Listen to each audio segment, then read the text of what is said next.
I believe in science, not God. If I had a coin for every time I heard someone say that to me, then I'd probably have 4, 5 coins. Anyway, is it really true that belief in God and science conflict? There are 2 questions we have to deal with in science when it comes to considering whether the existence of God is plausible. The first is creation. Essentially, how did the universe come to exist in the first place? We have 2 options here. Either the universe is infinite, it has always existed without a beginning, or it is finite, it came into existence at a certain point. If the universe is infinite, it does not require a creator because it was always there. This theory was prevalent in the ancient world, but since the 1960s, the scientific world has found strong evidence that the universe had a beginning, what we call the Big Bang. Now, if the universe is finite, if it had a beginning, it would require something beyond the universe to create it. The logic is simple. Everything in the universe is based on cause and effect, and therefore if the universe began, it is the effect, and therefore must have had a cause. Now, what would this cause look like? Well, it follows logic that since this cause is outside of the universe, and thus outside of space, it would have to be spaceless and immaterial. Since it's outside of the universe and thus outside of time, it would have to be timeless. And in order to cause the universe to exist, it would need to have unfathomable power. A timeless, spaceless, immensely powerful force. Does this sound like something contradictory to the monotheistic concept of an infinite God? Today, it is actually the atheists who have a greater burden of proof, not the monotheists. The monotheistic position does not inherently contradict science if the universe is finite. So what do the atheists say now with regard to the creation of the universe? Well, the best idea that they have come up with is to posit that it is possible for something to come from nothing, as argued in Lawrence Krauss's book, A Universe from Nothing. He argues that just because the universe had a beginning, it doesn't necessarily have to require a cause.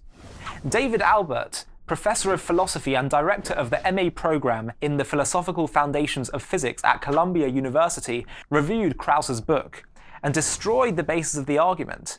What Krauss described as nothing, quantum fluctuations, Albert explained, was something, and therefore the whole argument that the universe came from nothing did not stand. The second question with regard to science and God is about design. How is it that the universe is so finely tuned for life and so complex in its nature?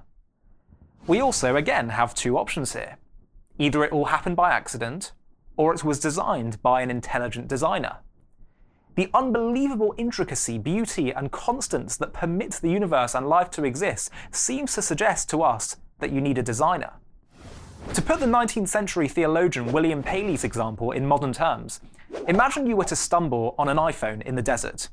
You would recognize that its complex nature must have been designed by someone.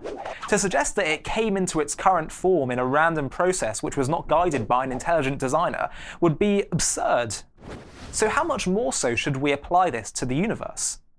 By the mid-1970s, scientists began to recognize something known as the anthropic principle, which is that the universe doesn't just happen to be suitable for human life, it seems to be set up that way.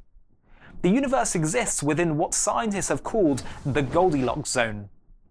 Different constants are just right for life to exist. If they were just slightly different, life would not be possible. Some examples. Number 1, the distance of planet Earth to the Sun. Not too far, not too close. If it was one or the other, we would be extinct. Number 2, the way the Earth spins on its axis, providing seasons. Number 3, the unique properties of such a simple molecule as water. For example, in warming weather, chunks of ice float rather than sink to the bottom of a lake, where they might melt extremely slowly. This doesn't happen with other liquid molecules. These properties therefore allow aquatic life in the lake to survive during the winter. Sir Fred Hoyle, who was an atheist, said that, quote, "a common-sense interpretation of the facts suggests that a super-intellect has monkeyed with the physics, as well as with chemistry and biology, and that there are no blind forces worth speaking about in nature.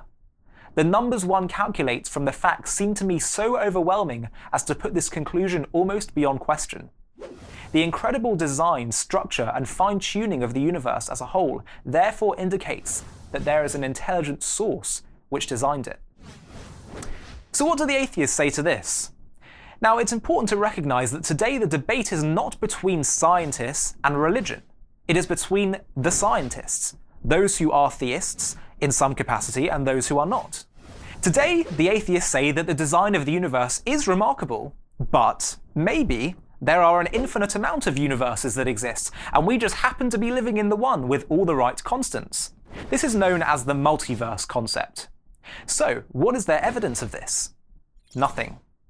By definition, the multiverse is not provable, as we cannot escape the dimensions of our own universe. Bernard Carr of Queen Mary University said, quote, "If you don't want God, you better have a multiverse." Isn't it ironic that the atheists are relying on nothing evidence-based here? So who exactly are the ones with the blind faith? George Ellis, a famous cosmologist, wrote an article which featured on the front page of Scientific America, where he said, quote, "The trouble is that no possible astronomical observations can ever see those other universes. The arguments are indirect at best. And even if the multiverse exists, it leaves the deep mysteries of nature unexplained." A specific question in the issue of fine-tuning is how living things, animals and human beings, came to be. Darwin's theory of evolution, though logically coherent, has two fundamental questions which remain unanswered. The first is the question of how that first original living cell came into being in the first place. Darwin believed that it emerged from the inorganic earth. But as Freeman Dyson pointed out, quote, "There is an enormous gap between the simplest living cell and the most complicated naturally occurring mixture of non-living chemicals. We have no idea when and how and where this gap was crossed. The first living cell would have had to contain DNA, something which, as Bill Gates put it, is, quote, like a computer program, only much more complex than anything we've been able to design." Francis Crick, the man who discovered DNA, said, quote, "An honest man, armed with all the knowledge available to us now, could only state that in some sense, the origin of life appears at the moment to be almost a miracle. So many are the conditions which would have had to have been satisfied to get it going."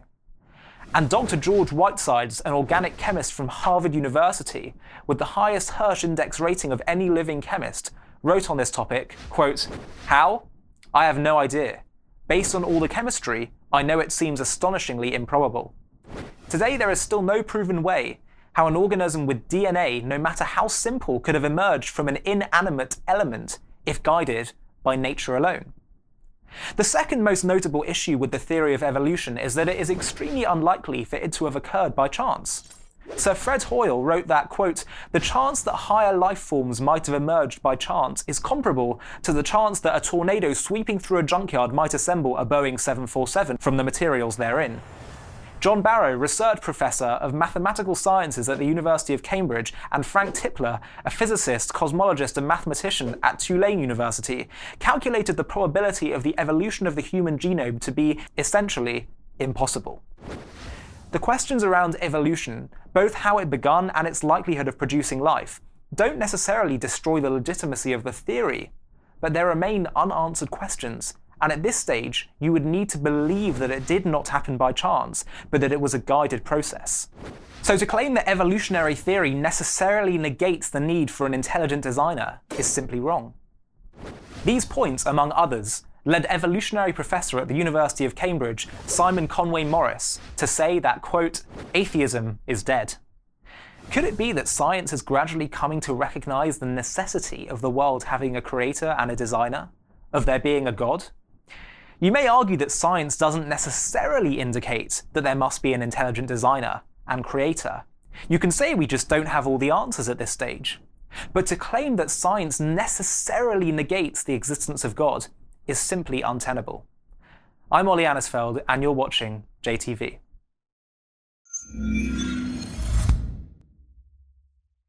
To stay up to date with JTV content, click subscribe here if you're on YouTube and hit the alarm bell. And if you're on Facebook, hit the like button, and under following, click see first. If you enjoy watching JTV content and want to help us continue to grow, please consider making a donation to us by clicking here.